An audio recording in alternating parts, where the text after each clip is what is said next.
My name is Matt Cline, and I sell shoes online for a living.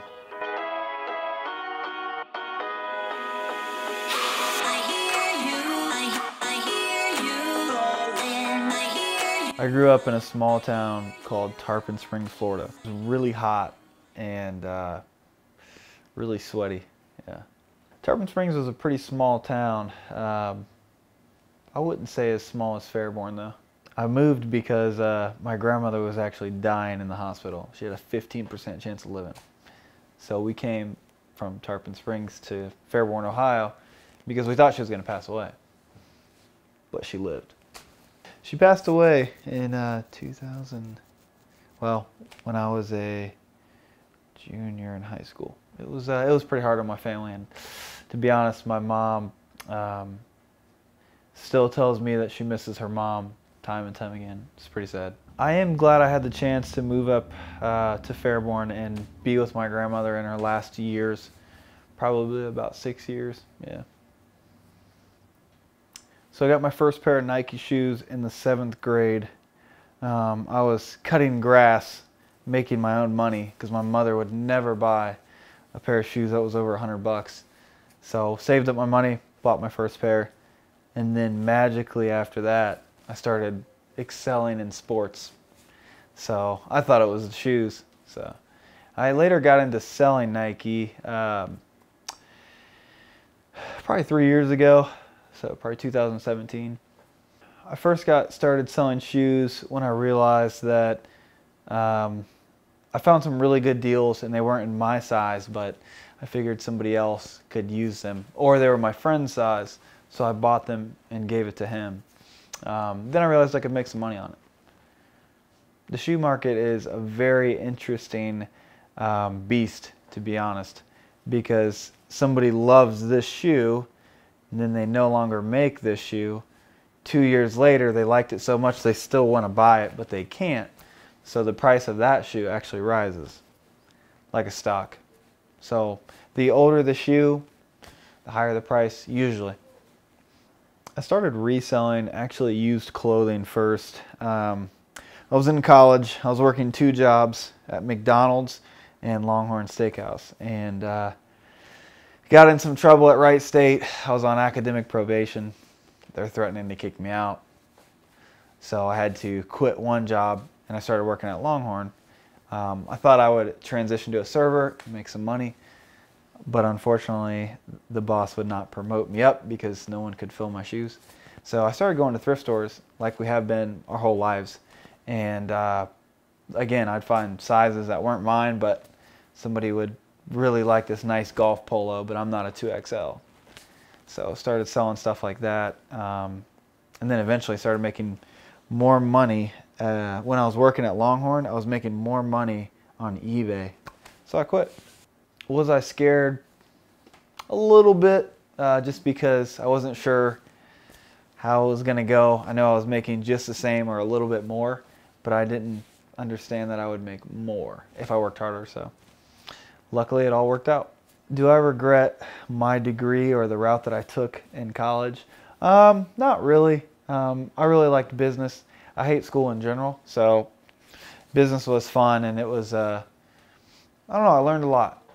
If I could go back, I'd say I'd probably be a lawyer, but man, them lawyers are crooks. So most of them, not Jordan, but most lawyers, man, they're pretty hard-nosed. So that's what I'd probably do though if I went back.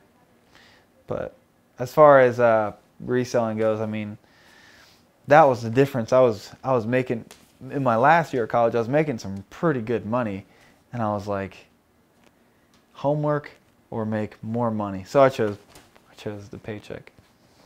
So that's why I graduated with a 2.76, I think.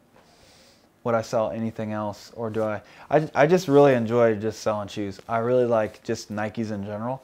We don't sell too many Adidas or any other brand. I just really like the product, and I believe in the product, so it's easy to sell it. People sell watches. I ran into a guy today that sells bobbleheads. There's a market for anything. But no, I enjoy what I do. I'm not interested in selling bobbleheads. I don't care how much money you make. I'll stick to the Nike shoes. What made me choose eBay over most of the selling platforms was it was the first one that I found. I actually sold some Legos to start out, and I couldn't believe somebody bought it as fast as they did. So I don't know. I really like eBay. I'm pretty brand loyal. Amazon's nice, but they have a very generous return policy, and they're definitely buyer friendly, and they beat the sellers up a little bit. So I prefer eBay. I have had some trouble selling on eBay.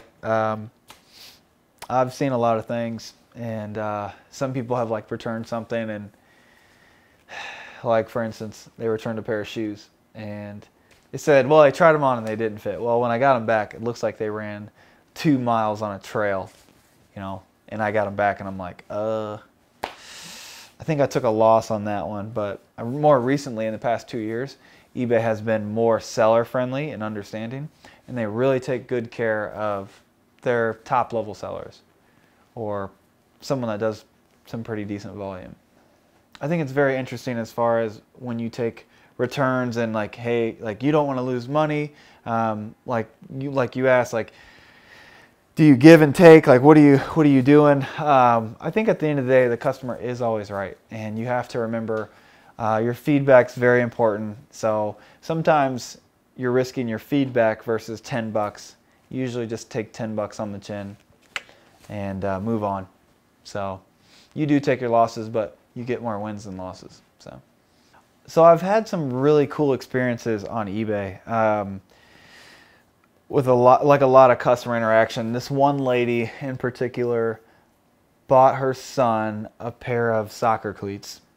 They retailed at $170. I think she bought them for $70.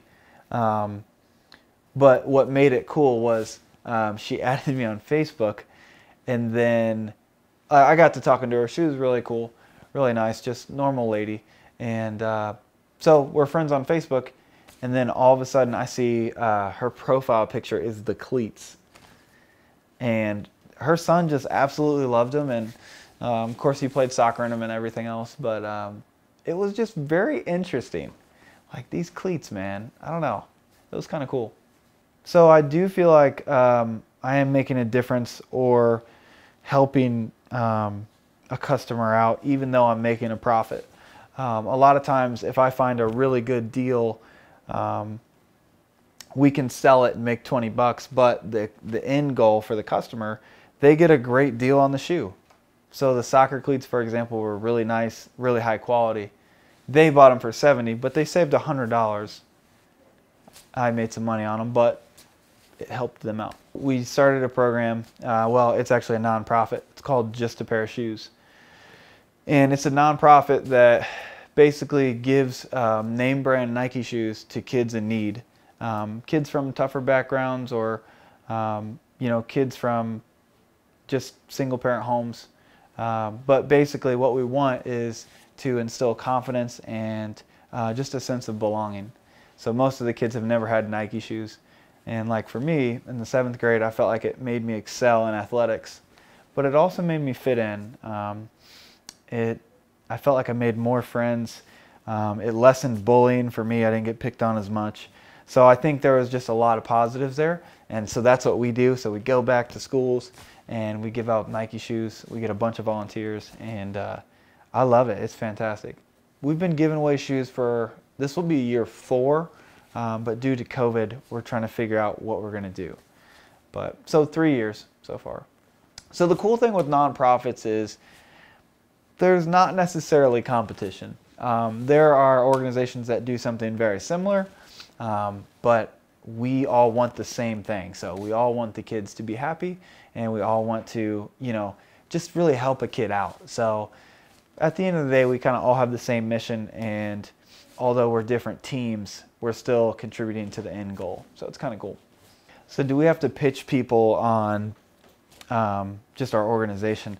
Not necessarily. My for-profit business donates to my nonprofit. So for the first 2 or 3 years, it was pretty much self-funded. We got some help in year 3. We don't really necessarily have to pitch it. Some people just understand. I met a lady in the store Black Friday. It was a long line. So I'm sitting next to this lady for an hour and a half, and I'm in line. And I don't know, eventually it got brought up, and she understood completely. And she actually filled out a volunteer application on our website later. So it was really cool. So I don't feel like I have to sell it. It's like, hey, this is what we believe, this is how we feel. You either feel the same or you don't. You know, a lot of people that I talk to kind of have been through it or understand it, or they have a sister or, you know, a family member that maybe is a single mom and they understand it completely. So it's been kind of cool to connect on a personal level with some people. So how do we decide which shoes we're going to give away? We work very close with the store, and they, when they're about to mark something down, they just let us know. And we kind of go in there and they know exactly what we're doing with it. So that's what's kind of cool. So they kind of just show us what we can have, or what we, you know, what we can buy at this price. And then we just kind of, from there, we have a whole size list of all of our kids that were selected, and we go out and just pick a shoe for them. So it's kind of cool. There's a lot of paperwork involved in becoming a nonprofit. I think there's even more with the 501c3, and we have the application pretty much finished, but now we need to transfer it to the computer and then add a couple things. I'm working with my accountant on 2 things, but we're so close. So after that, yeah, it's a lot of paperwork, and it actually costs a pretty big penny just to file. So a 501c3 is a tax-exempt organization for charitable purposes, and it basically just gives the tax-exempt status. So if the organization goes to buy something, they don't pay sales tax, and then if somebody donates, they get 100% write-off on their taxes, from what I understand. So we are working to grow. This year we were planning on doing 3 schools. We were ready, we're pretty much financially ready to do that, but unfortunately with this whole COVID thing, I'm not sure how that's going to go. Definitely probably won't do 3. We'll be lucky to do 1.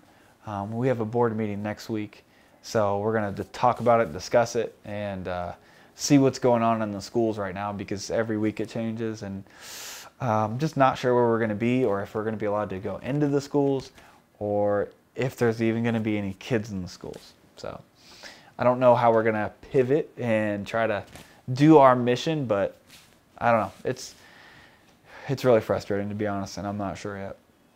I really plan on doing this for as long as I live. I've already told my close family and friends, I'm like, look, if I die, make sure you carry this organization on. You know, so if I die, the organization doesn't just die. Like, we have to keep this thing going. So probably for as long as we can get shoes. Yeah.